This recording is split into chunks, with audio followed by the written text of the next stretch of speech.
Coba hamil 7 kali, melahirkan sampai 7 kali, berarti kan nguras dosanya 7 kali, Bu. Masya Allah. Maka hari ini perempuan-perempuan di Babakan Gebang, contohlah disiplinnya ibukunya panjenengan. Karena beliau seorang single parent, mampu menjaga marwahnya. Karena maaf, namanya janda itu punya segudang prestasi. Janda itu luar biasa hebat. Bayangkan, ibu rumah tangga masih punya suami, hebatnya luar biasa, tapi janda lebih hebat. Kenapa? Karena seorang janda untuk ngasih nafkah sama anak-anaknya, bawa karung, beras sekarung kuat, menek wit kelapa bisa, dandanin gendeng bocor kecil, kesamber bledek esi urip. Tuh janda. Hebatnya janda, Bu. Mampu menjaga marwahnya.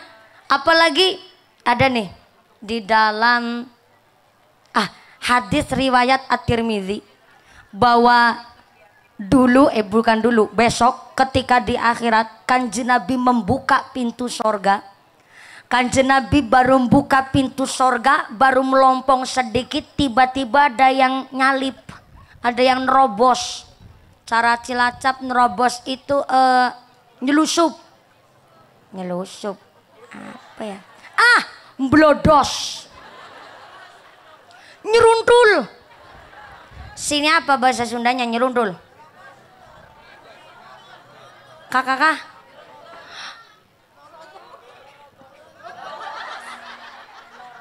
norobos. Angel banget ngomong bahasa Sunda.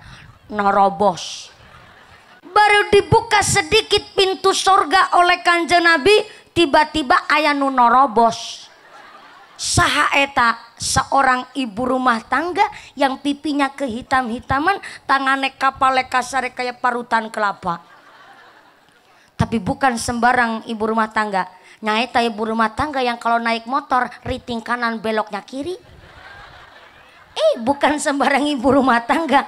Dia adalah seorang janda yang memang ditinggal wafat oleh suaminya dan memutuskan untuk tidak nikah lagi, dan khusus untuk cari nafkah anak-anaknya, maka dia berhak masuk surga dengan cara norobos. Mantep ente. Mantep ente. Tapi janda ditinggal sedo wafat mati kayak pitik bae mati, ya Allah kasar pisan. Janda ditinggal wafat mati kayak ayam bae mati. Janda ditinggal wafat, kalau maaf ya, janda cerai itu beda cerita. Kalau jandanya janda cerai berarti kan ada mantan suami.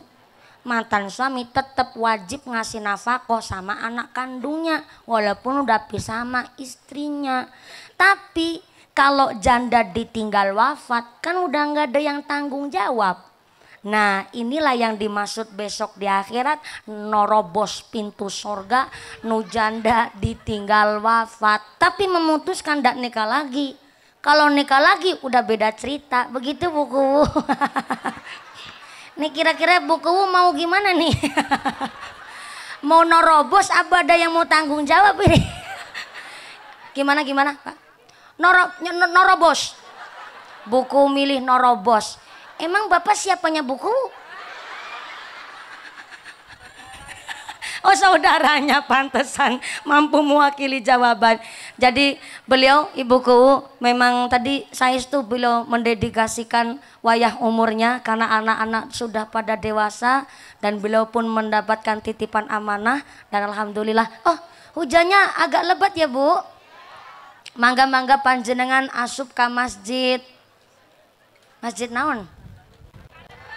Masjid Nurul Huda yang menaranya belum selesai. Dan minta dari kesadaran masing-masing, karena memang saya dengar dari buku di sini tayan orang nu pelit, tayan nu orang merege hese. Jadi menaranya oh ya masih pating seladang. Tapi memang tadi buku tidak mengedarkan kotak infak, tapi kesadaran warga masyarakatnya. Terima kasih Kiai selalu membimbing kami warga masyarakat Babakan Gebang. Yang bawa payung, payuna mangga dipakai. Yang terbawa payung silahkan asup ke teras serambinya masjid. Di serambinya saja, jangan masuk ke dalam. Soalnya khawatirnya kurang adab dan lain sebagainya, malah akhirnya panjenengan jadi salah nggak pakai adab. Mangga-mangga. Payungnya dipakai, si Nabi baca sholawat, tadi doa rojabnya pun syairnya belum lengkap. Si Nabi diberikan hujan barokah ini. Yang terpenting manusia jangan suka ngeluh. Apa itu ngeluh? Cara Cilacap ngarsula, cara sini naon? Sarua ngarasula. Innal insana khuliqa halu'a. Manusia ini memang tercipta makhluk yang sukanya ngeluh. Dikasih panas ngarasula, dikasih hujan juga ngarasula. Giliran dikasih hujan sama panas katanya hujan poyan. Ya, rata-rata manusia begitu. Maka si Nabi kita menerima nikmat saking arsane Gusti Allah, dipun syukuri. Bulan Rajab ini bulan haramna Gusti Allah. Fa insyaallah bulan Rajab ini mampu meningkatkan kualitas iman dan takwa kita sadayana. Amin Allahumma shallu ala Nabi Muhammad. Lanjut terbana. Oh, lagi enggak usah lanjut ya. Lagi pakai payung tenan naon. Ini payungnya payung dadakan, koneng-koneng lagi yang dipakai. Tenan naon itu tiker kelasa yang dipakai. Ini saya jadi inget nih. Wa asa an takrahu syai'aw wa huwa khairul lakum wa asa an tuhibbu syai'aw wa huwa syarrul lakum. Jadi manusia jangan suka nyepelein barang sepele, karena bisa jadi Allah ngangkat derajat kita dari hal sepele. Bukti nyata, itu kelasa tiker dibeli harga 5.000 buat dijagongin, didudukin plus dibokongin. Bareng hujan itu bekas bokong naik ke kepala, Bu. Nih tanda-tanda kekuasaannya Allah. Benci sama orang jangan sampai berlebihan, karena pasti sewaktu-waktu kita butuh sama orang yang dibenci. Betul? Betul. Persis tuh digambarin hari ini. Allah kasih tanda-tanda kekuasaannya. Itu kelasa tiker bekas bokong. Padahal kepala ini kan organ tubuh yang paling kita hormati. Betul? Orang yang paling penting di desa namanya kepala desa, bukan dengkul desa, Bu. Orang yang paling penting di sekolah namanya kepala sekolah, bukan udel sekolah. Kepala dinas. Saya nggak berani, Pak. Kalau kepala dinas ini udah beda kepala. Namanya kepala, organ tubuh yang paling terhormat. Tapi nyatanya ketika sujud kita rendahkan sampai telapak kaki. Dan hari ini tanda-tanda kekuasaannya Allah, itu bekas bokong langsung naik ke kepala. Jadi orang benci sama orang jangan sampai berlebihan, karena sewaktu-waktu pasti butuh sama orang yang dibenci. Betul? Leres. Gara-gara pilihan kubu sampai tahun-tahunan gak pada saling kenal. Di jalan papasan plengos-plengosan, gak saling sapa. Ayo orang di dia begitu. Ayo angkat orang nah. Ada tetangga saya bisa buat contoh, Masya Allah. Pilihan presiden, suaminya milih Jokowi, istrinya milih Prabowo. Tapi alhamdulillah kemarin istrinya hamil deui. Kan gak masalah, istrinya sendiri.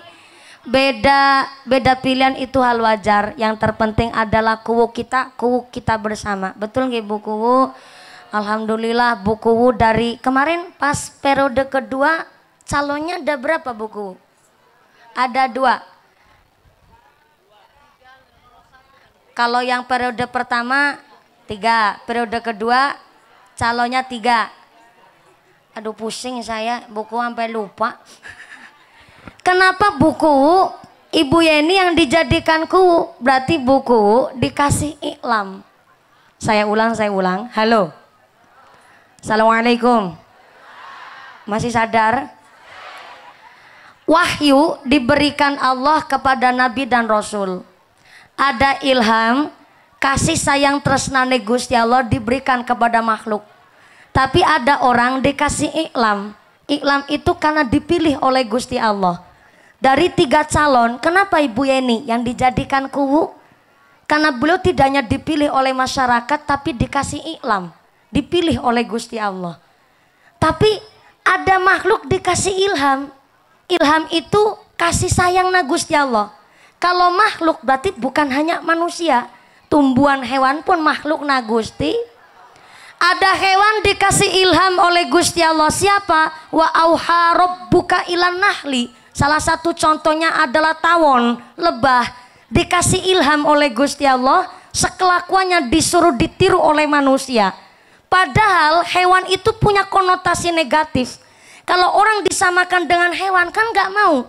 Orang lagi pasea, ayah jalmi nu pasea, nu nuju lagi pasea. Si lagi belajar bahasa Sunda punten. Ayah jalmi nuju pasea. Bener nih saya ngomong. Lagi pasea bertengkar hebat.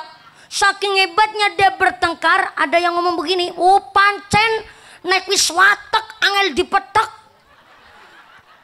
Keras banget tuh bahasa.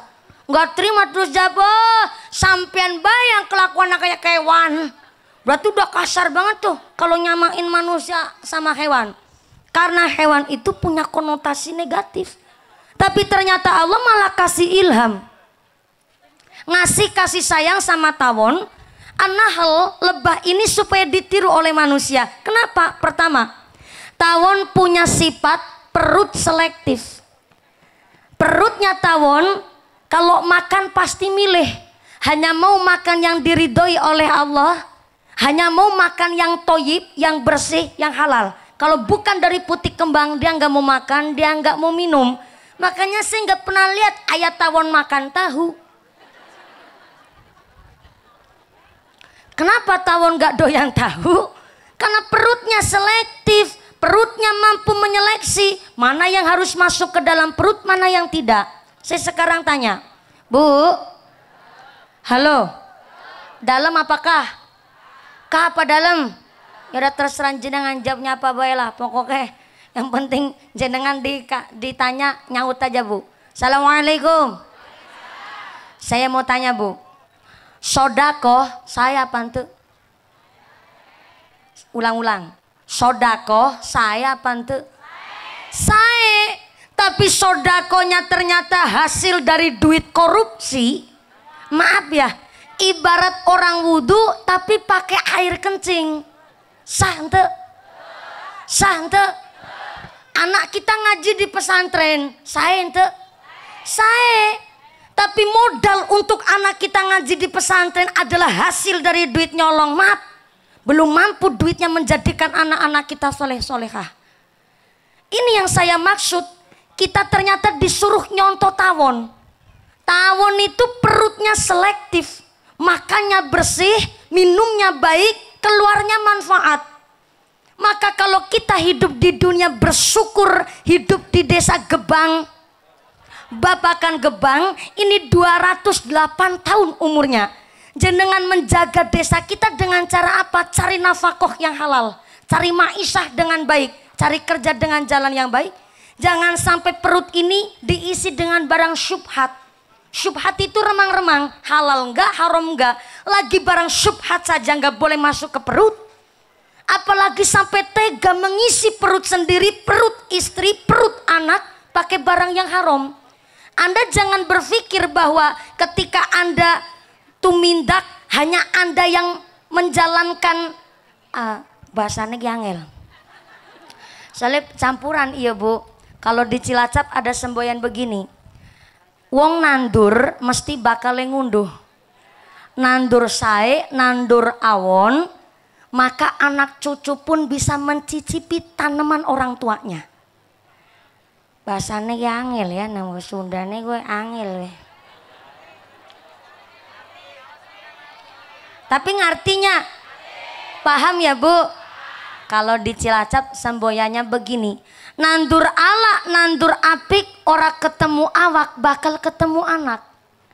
nandur sae, nandur awon, kalau nggak diri sendiri yang nerima balasannya, anak keturunan pun bisa nyicipi tanaman orang tua. Hari ini di Babakan Gebang kita bisa minum air kelapa karena orang tua kita dahulu telah menanam pohon kelapa. Berarti orang tua kita dahulu satu langkah sudah lebih maju untuk menanam hal yang manfaat supaya anak cucunya pun bisa nyicipi tanaman orang tuanya. Tapi kalau jenengan hanya berpikir untuk kepuasan perut sendiri, berarti jenengan udah zolim kepada anak keturunan panjenengan. Cari maisha kerja, cari nafkah, jangan sampai mengambil hak orang lain. Kata Nabi, orang yang ngambil hak orang lain, toma minanas, minteri hartanya orang, ngakal-ngakalin bandane wong, toma minanas, dibendu kena azab saking ngarsane Gusti Allah. Siapa? Rentenir, tukang ngerolas na duit, tukang manak na duit, toma minanas. Halo. Halo. Orang ngomong nembung mau utang itu perlu mental yang kuat. Islam membolehkan hutang piutang tapi dengan akad yang jelas. Contoh, kalau memang ada tetangga hutang, boleh Anda yang ngutangin minta ada jatuh tempo supaya dia bertanggung jawab atas amanah yang diberikan oleh panjenengan. Maka ketika sebentar lagi mau jatuh tempo, sebelum sampai jatuh tempo sebulan umpamane, jenengan sudah kasih pengumuman sama itu orang bahwa udah mau hampir jatuh tempo. Ini pakai akad. Dan orang bilang mau utang, asalkan utang itu karena memenuhi kebutuhan primer. Jangan sampai gara-gara hutang gengsi mau plesir kon dadak utang. Itu kan namanya memaksakan kehendak. Ada soalnya model orang kegedean gengsi. Orang kegedean gengsi. Kalau belanja cash belanjanya di Alfamart, tapi kalau ngutang sama warung tetangga. Ayo orang di dia begitu. Ayo angkat orang nah.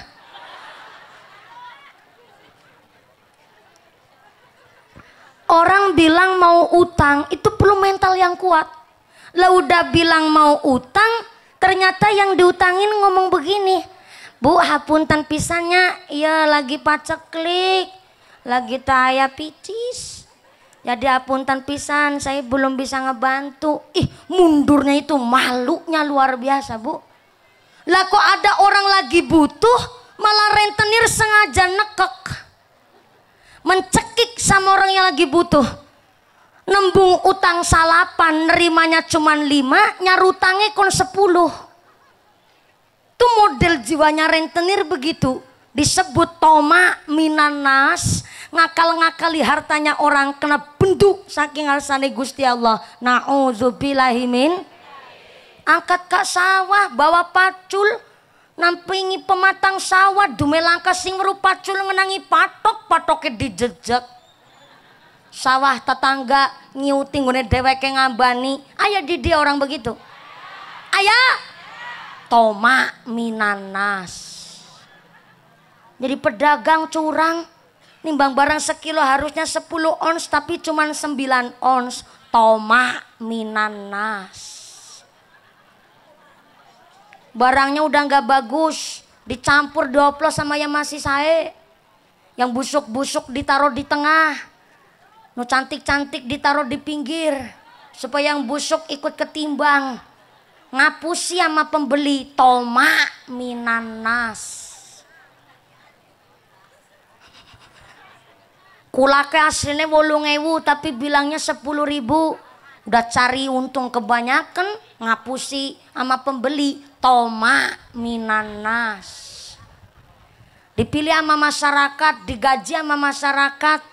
Jam 8 harusnya di kantor melayani masyarakat, jam setengah 10 isuk masih di rumah megang HP ambil medang kopi. Bukan kuwu sini, kuwu sono. Toma mina. Walaupun buku yang mau ngamplopin saya, tapi kan ya kudu diingatkan, Bu. Betul? Betul? Biar nggak terlanjur kudu diingetin. Emang begitu buku. Buku namanya Umaro itu harus siap tanggung jawab dan siap kalau diingatkan. Jadi kalau dikritik jangan tersinggung ya buku. Iya, soalnya jadi kumas serba salah. Ayah jalan butut disalahin kuwuna. Ayah umah reot yang disalahin kuwuna. Ada bansos kurang tepat sasaran yang disalahin kuwuna. Ayah stunting kelahiran kurang sempurna yang disalahin kuwuna. Ayah bocah budak nggak lanjut sekolah yang disalahin kuwuna. Sampai kemarin ada duda baru yang disalahin kuwuna.